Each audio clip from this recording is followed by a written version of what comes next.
एवं परिशेष आमे कहिबु आम जातीयतार कथा। सार्वभौमत्व बा सर्वोच्च क्षमता प्रत्येक देश रे अछि। एही सर्वोच्च क्षमता को देशर प्रत्येक लोक मानि चलिबाकू बाध्य। आम देशर सार्वभौमत्व बा सर्वोच्च क्षमता होछि आम संविधान। संविधान अनुसार आम देश रे एक नागरिकता प्रचलित।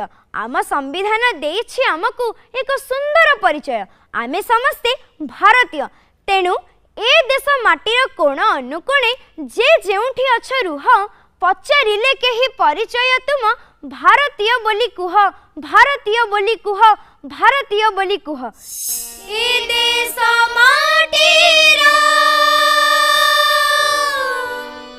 कोणे अनुकोणे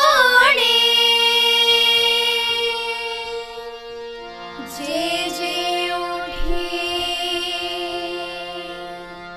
अछ